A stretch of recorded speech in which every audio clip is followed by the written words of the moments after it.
Hadirin dan pemirsa TVRI Sulawesi Tengah dan RRI Palu dimanapun berada. Sekarang kita memasuki segmen kedua.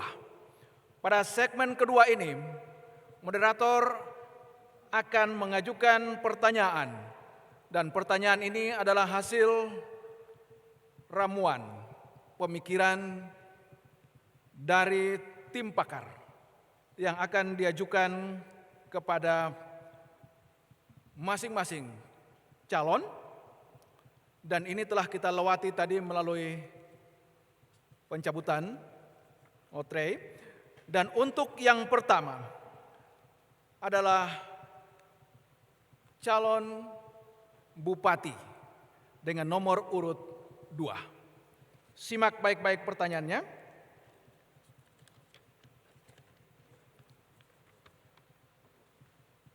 Wabah COVID-19 menyita seluruh perhatian kita. Tapi jangan lupa, ancaman narkoba yang lebih berbahaya dan belum berakhir. Hasil survei BNN dan LIPI tahun 2019, Sulawesi Tengah dinyatakan sebagai provinsi dengan tingkat penyalahgunaan narkoba tertinggi keempat di Indonesia. Secara geografis, Kabupaten Sigi berpeluang menjadi sasaran peredaran narkoba tersebut.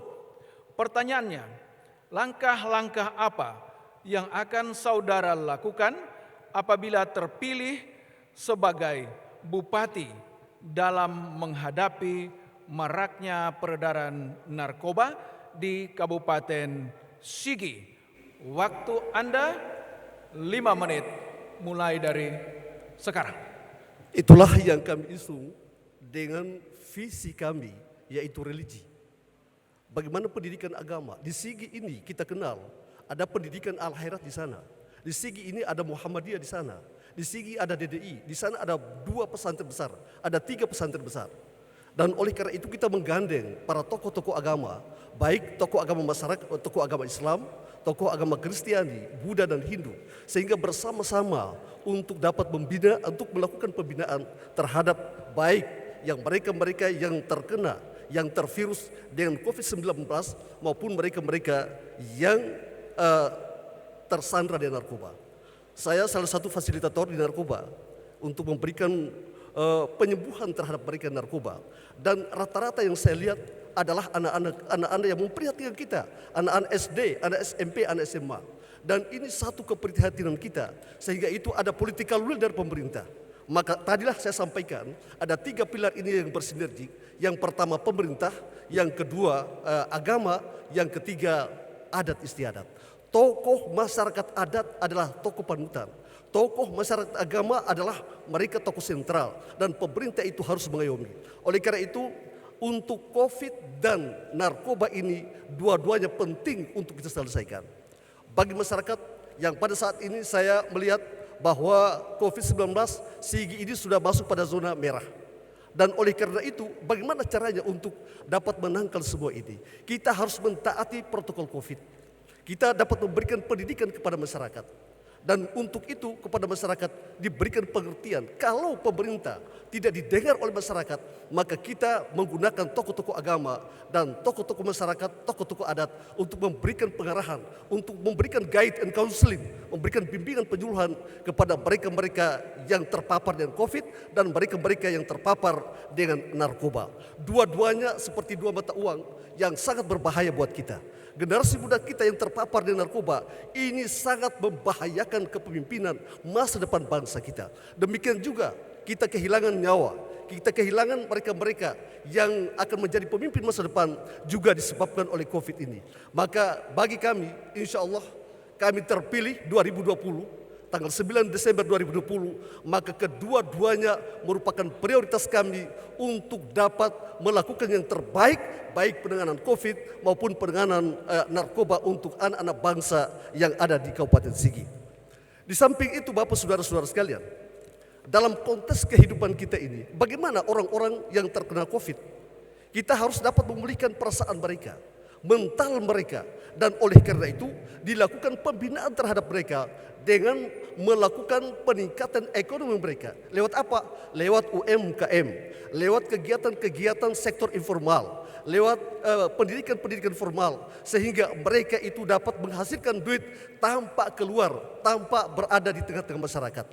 Itulah yang saya sampaikan tadi, satu contoh yang kita arahkan untuk meningkatkan ekonomi mereka, yaitu dengan mendirikan satu perusahaan daerah.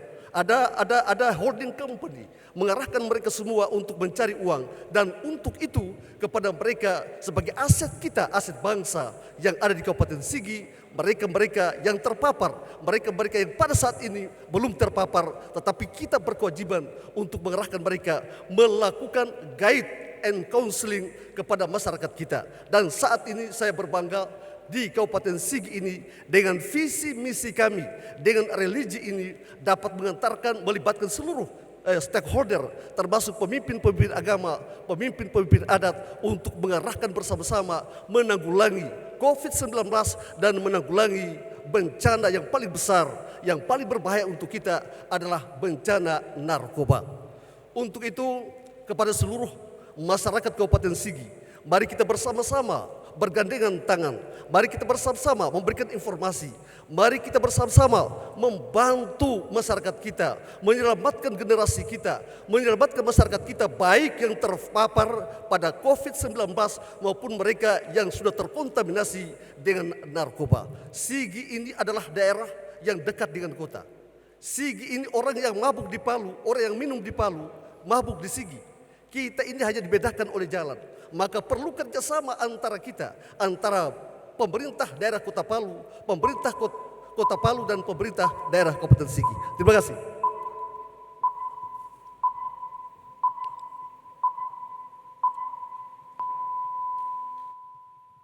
Para hadirin sekalian, dengan dasar dan mekanisme yang sama, saya akan mengajukan pertanyaan kepada calon bupati nomor urut 1.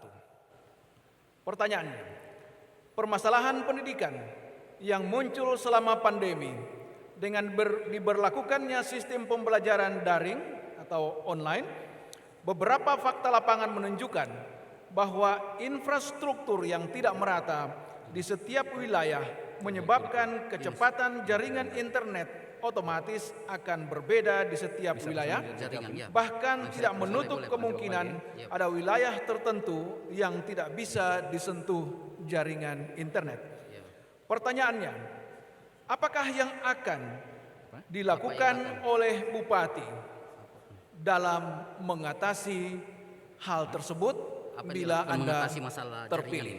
Waktu Anda 5 menit mulai dari sekarang. Ya, makasih. Assalamualaikum warahmatullahi wabarakatuh. Terkait dengan persoalan pendidikan ini, memang untuk di Kabupaten Sigi saya pikir sangat-sangat luar biasa.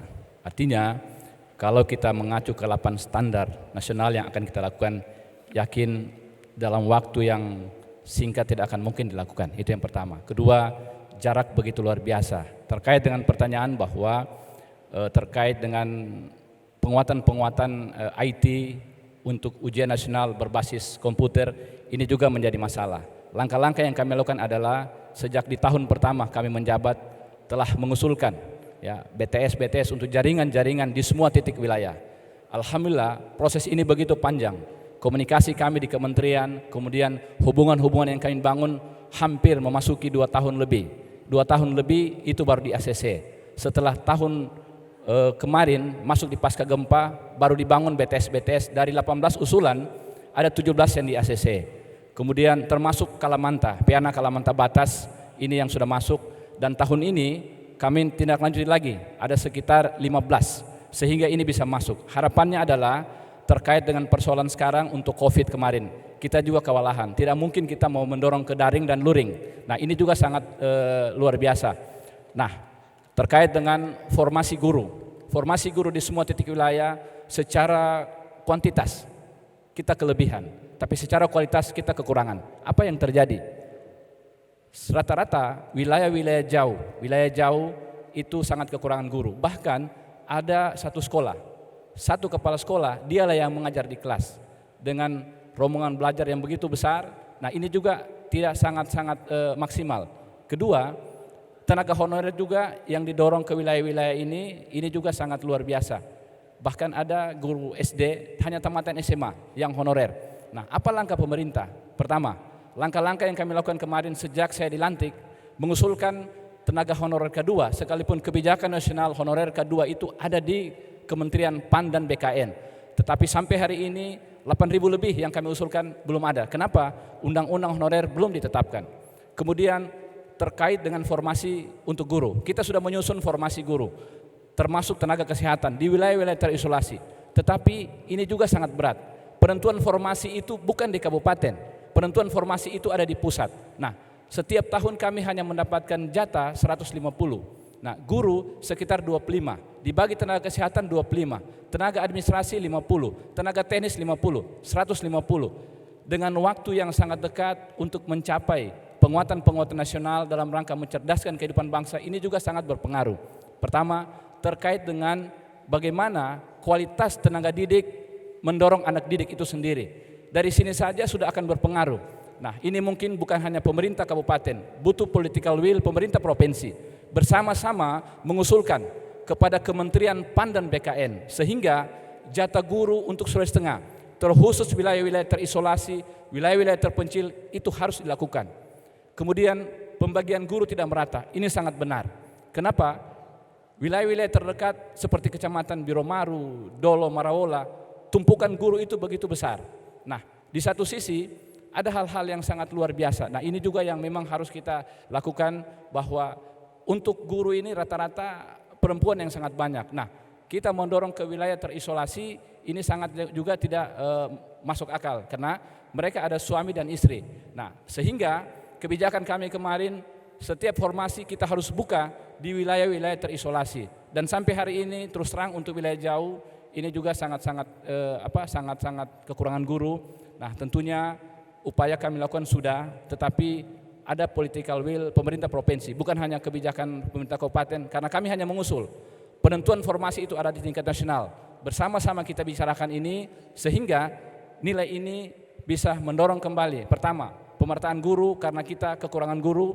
Kemudian terkhusus untuk IT, untuk informasi teknologi dalam peningkatan kualitas anak didik juga di wilayah-wilayah terisolasi ini bisa terwujud sehingga BTS yang ada di Kabupaten Sigi ini bisa terpasang semua. Dan alhamdulillah hari ini untuk Kalamanta, Peana Batas ini sudah masuk jaringan internet ke sana. Nah, ini sebuah upaya yang kami lakukan hampir memasuki 3 tahun lebih.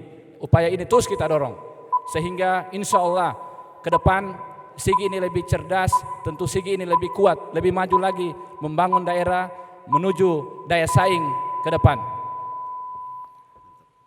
Ya, para hadirin serta pemirsa TVRI Sulawesi Tengah dan RRI Palu di mana saja saudara berada, masih dengan dasar dan mekanisme yang sama, tapi kali ini untuk wakil bupati. Karena itu mohon perhatian untuk saya bacakan pertanyaannya yang telah diramu dengan pemikiran dan analisis oleh para pakar. Pertanyaan ini ditujukan kepada calon wakil bupati nomor urut 1. Pariwisata merupakan salah satu pilar pembangunan ekonomi di Kabupaten Sigi. Hal ini didukung oleh banyaknya potensi daya tarik wisata dan nilai tambah yang diciptakan dari aktivitas pariwisata bagi masyarakat sekitarnya. Namun pada kondisi pandemi COVID-19 saat ini, sektor yang paling terdampak pertumbuhannya adalah sektor pariwisata. Pertanyaannya, apabila saudara terpilih menjadi wakil bupati Kabupaten Sigi, apa langkah strategi atau kontribusi apa yang menurut Anda merupakan prioritas yang segera dilakukan untuk menjadikan pariwisata Kabupaten Sigi menjadi lebih berkembang? Waktu Anda 5 menit terhitung mulai sekarang. Baik, terima kasih. Assalamualaikum warahmatullahi wabarakatuh. Selamat sore. seluruh panelis, moderator, seluruh yang hadir yang kami hormati, hadirin di rumah yang mendengarkan langsung, siaran langsung yang kami hormati. Baik, berkaitan dengan pertanyaan ini, maka apabila kami terpilih menjadi Wakil Bupati Sigi periode ke depan untuk menangani masalah pariwisata ini, maka tidak ada jalan lain selain integrasi dari semua sektor. Sektor PU misalnya, kami tetap akan menggerakkan untuk jalan-jalan menuju kantong-kantong pariwisata ditingkatkan agar supaya minat wisatawan tetap ada. Kemudian kita tahu bersama di Sigi ada objek-objek wisata yang berkelas dunia. Ini yang akan kami tata. Kemudian bagaimana pelaksanaannya di tengah pandemi. Di semua titik wisata ini maka kami akan menggunakan protokol COVID. Harus menggunakan masker, menyiapkan cuci tangan, menyiapkan termogan supaya memastikan setiap mereka yang masuk ke kompleks wisata itu aman. Kemudian juga mereka bisa menginformasikan kepada dunia luar bahwa kalau masuk ke wilayah Sigi di tengah pandemi ada jaminan bahwa protokol kesehatan tetap dijalankan dengan baik. Kemudian sektor-sektor lain yang berkontribusi untuk sektor pariwisata, misalnya Dinas Koperasi dan UMKM. Kami akan mendorong pelaku-pelaku UMKM untuk ada di sekitar kawasan wisata itu, untuk kemudian menjual makanan atau bahkan souvenir-souvenir yang bisa dibawa pulang oleh wisatawan dengan syarat protokol COVID tetap jalan. Bagi para pelaku-pelaku usaha yang kami izinkan nanti atau memang kami mendorong ada di sekitar tempat-tempat wisata yang ada di Kabupaten Sigi. Kemudian sektor-sektor lain yang juga kami berharap mendorong di tempat-tempat wisata selain Dinas Pariwisata sendiri adalah bidang kebudayaan. Kenapa? Kami akan dorong pertunjukan-pertunjukan kebudayaan di dalam kompleks wisata. Juga ini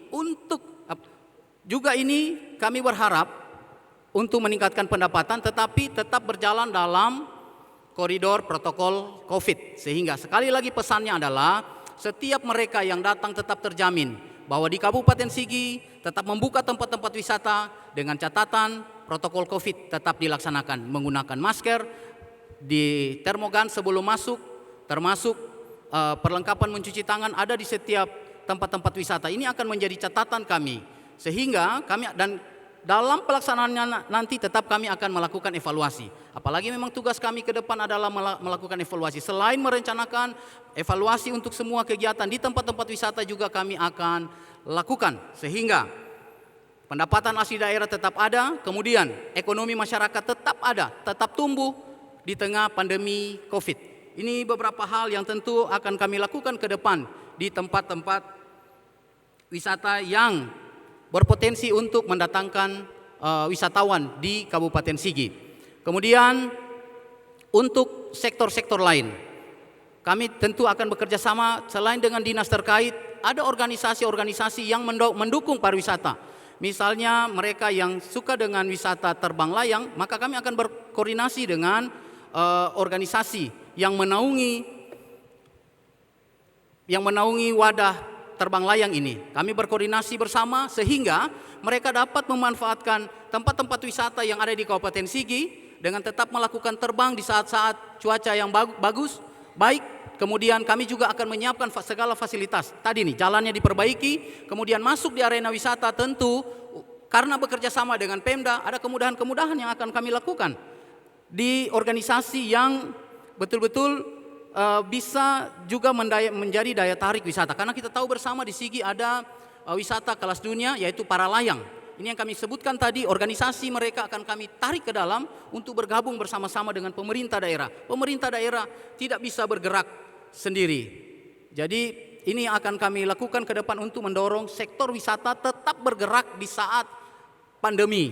Tentu ada juga mereka yang bergerak sebagai pencinta alam misalnya. Jadi kelompok-kelompok pencinta alam juga kami akan dorong untuk bersama-sama mendorong pariwisata di Sigi tetap nyaman untuk dikunjungi dengan bekerja sama dengan para pencinta alam yang aktif di Kabupaten Sigi. Tentu kami akan melakukan rapat-rapat koordinasi juga bersama dengan teman-teman pencinta alam. Itu mungkin akan kami lakukan. Prinsipnya dengan pandemi kita tetap menggerakkan ekonomi di Kabupaten Sigi untuk daya saing yang tetap akan kita berharap menjadi lumbung-lumbung ekonomi di Kabupaten Sigi. Terima kasih.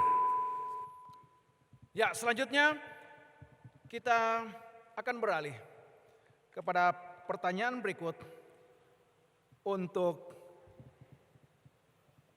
calon wakil bupati dari nomor urut 2. Pertanyaannya, Peraturan Presiden nomor 63 tahun 2020 tentang penetapan daerah tertinggal tahun 2020-2024 menetapkan Kabupaten Sigi sebagai salah satu dari 3 daerah tertinggal di Sulawesi Tengah. Pertanyaannya, jika kelak saudara terpilih sebagai wakil bupati Kabupaten Sigi, strategi apa yang akan Anda lakukan untuk mengeluarkan Kabupaten Sigi tersebut dari keadaan sebagai daerah tertinggal di Sulawesi Tengah? Waktu Anda 5 menit terhitung mulai sekarang. Terima kasih. Assalamualaikum warahmatullahi wabarakatuh. Selamat sore, salam sejahtera bagi kita sekalian. Bapak Moderator yang saya hormati, pasangan paslon, anggota KPU, Bawaslu, dan seluruh Bapak Ibu hadirin yang sama saya hormati. Kita juga memang mengetahui bersama sesuai dengan keputusan Bapak Presiden bahwa Kabupaten Sigi salah satu kabupaten tertinggal di Sulawesi Tengah dari 3 kabupaten yang ada di Provinsi Sulawesi Tengah. Ada beberapa indikator kenapa Kabupaten Sigi itu menjadi daerah tertinggal. Olehnya itu, di masa kepemerintahan kami, saya bersama Bapak Hussein Habibu, nantinya apabila kami terpilih, tentunya ini tugas berat bagi kami untuk bagaimana kita mengeluarkan Kabupaten Sigi ini menjadi dari kabupaten tertinggal berkembang.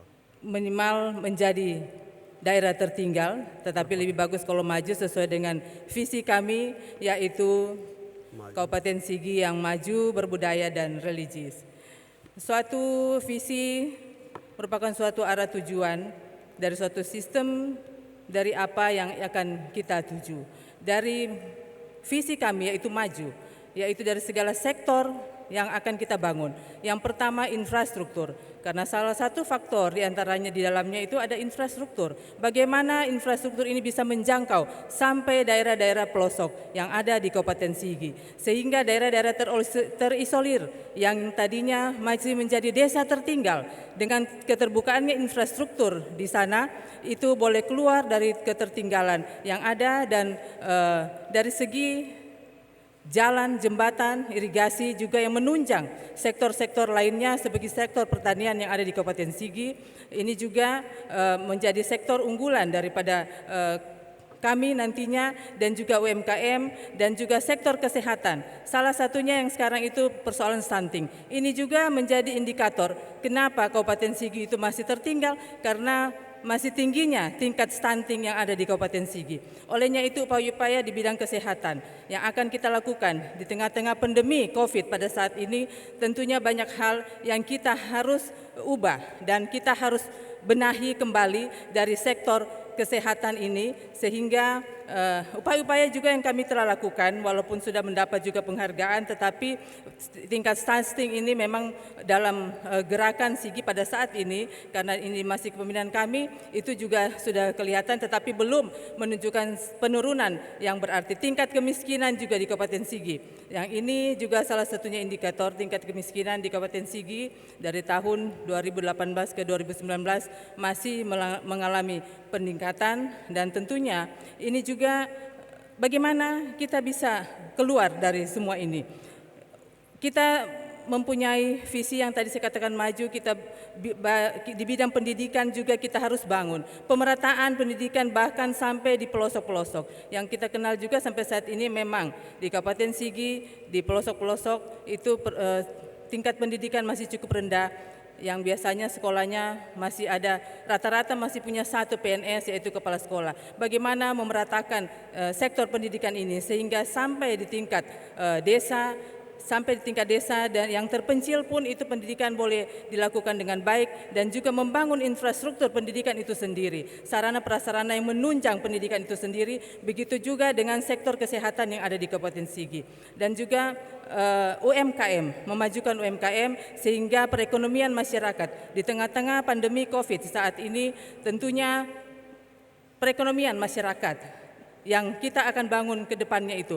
Karena Kabupaten Sigi ini mayoritas 61% penduduk Kabupaten Sigi itu masyarakat petani. Tentunya sektor pertanian nantinya akan kita bangun dengan baik sehingga masyarakat Kabupaten Sigi ditunjang dengan infrastruktur yang ada.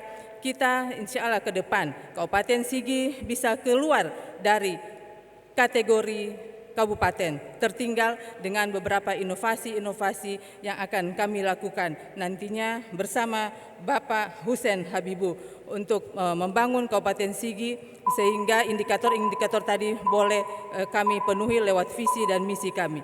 Saya kira ini, terima kasih.